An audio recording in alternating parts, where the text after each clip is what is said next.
ফের কোচবিহারকে সবুজায়নের লক্ষ্যে বৃক্ষরোপণ কর্মসূচিতে সামিল হলেন পর্যাবরণ সংরক্ষণ সংগঠনের সাথে কোচবিহারের পুলিশ সুপার।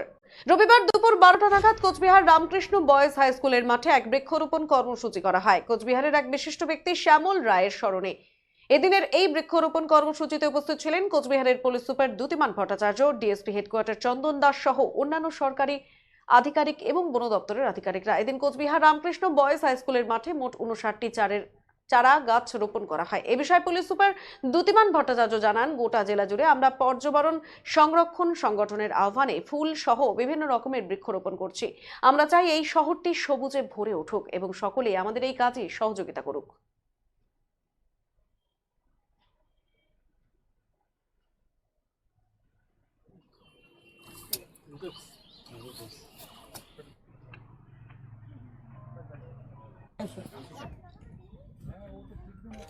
বাবা দাঁড়াও, এখানে কেটে ফেলে বা অযত্নে এবং আবর্জনা ফেলে যে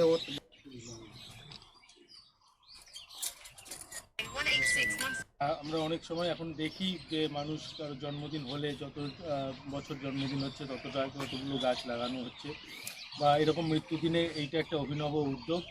তো এইরকম উদ্যোগ যদি আরও হয় তবেই আমরা এই আরও সবুজ করতে পারবো এই শহরকে, আমাদের শহরকে। কারণ আমরা জানি যে আমরা ডেভেলপমেন্টের জন্য, উন্নয়নের জন্য আমরাই ঘর বাড়ি বানাবার জন্য গাছ কেটে, বন কেটে উজাড় করে দিচ্ছি। তো সেখানে শুধু গাছের অপ্রতুলতারই নয়, তার সাথে সাথে যে গাছ পাখি বা তাদের বাসা করার জায়গা থাকে না, অন্যান্য বন্যজন্তু থাকে না, আমাদের কেয়ারি করা বাগান হয়ে যাচ্ছে, লন হয়ে যাচ্ছে, কিন্তু তাতে ঘাম বেড়াল বা অন্যান্য যে জন্তু যেগুলো ঝোপঝাড়ের মধ্যে থাকে, ঝোপঝাড়কে পরিষ্কার করাটাও একটা কিন্তু মুশকিলের ব্যাপার। কারণ বড় বড় গাছেই শুধু পাখি থাকে না, পাখি বা এরকম বন্য জন্তু ঝোপঝাড়ে বেশি থাকে।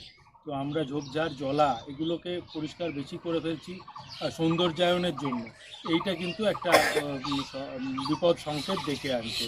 বেশি অত্যাধিক সৌন্দর্যায়ন এবং শুধু এই পাম গাছ বা এই শুধু কেয়ারি করা লন বানালে তাতে কিন্তু পরিবেশের ভারসাম্যটা হয়। তো আমাদের আরও উচিত যে জলা অঞ্চল বা এগুলোকেও আরও বেশি করে সংরক্ষণ করা।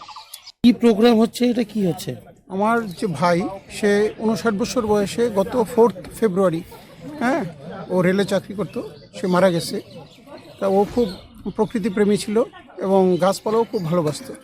তো ওর স্মৃতি আমরা আজকে শ্রাদ্ধ, কিন্তু আমরা ওই শ্রাদ্ধে যে খরচা, তার একটা পার্ট আমরা প্রকৃতির উদ্দেশ্যে বৃক্ষরোপণ করে 59টা প্রতীকী গাছ, কিন্তু অ্যাকচুয়ালি আরও গাছ লাগানো হবে এবং সেই গাছগুলো যাতে রক্ষা পায়, পরিবেশের ভারসাম্য বজায় থাকে, সমাজের মধ্যে একটা বার্তা যায়। মানুষ যেন এই যে সমস্ত জন্মদিন, এই শ্রাদ্ধানুষ্ঠান কিংবা অন্যান্য যে সামাজিক অনুষ্ঠান, পুজো এইটার একটা পার্ট যদি আমরা এই গাছপালা লাগানো, পরিবেশ পরিচ্ছন্ন রাখা, তার জন্য খরচা করি, তাহলে আগামী প্রজন্ম রক্ষা পাবে। এই বার্তাটা দেওয়ার জন্য আজকে আমাদের এই বিশেষ উদ্যোগ। আমাদের মধ্যে উপস্থিত হয়েছেন আজকে আমাদের এসপি সাহেব, কমান্ডিং অফিসার, ডিএসপি এবং ন্যাস গ্রুপের যে প্রতিনিধি আমাদের অরূপদা, এবং সমাজের বিশিষ্ট ব্যক্তিবর্গ এবং আমাদের রায় পরিবার এক আকাশের নিচে আমরা সবাই এই উদ্যোগে সামিল হয়েছি, যাতে এই বার্তাটা সমাজের মধ্যে পৌঁছায় এবং সমাজ উপকৃত হয়, আমাদের ভাইয়েরও স্মৃতি বজায় থাকে।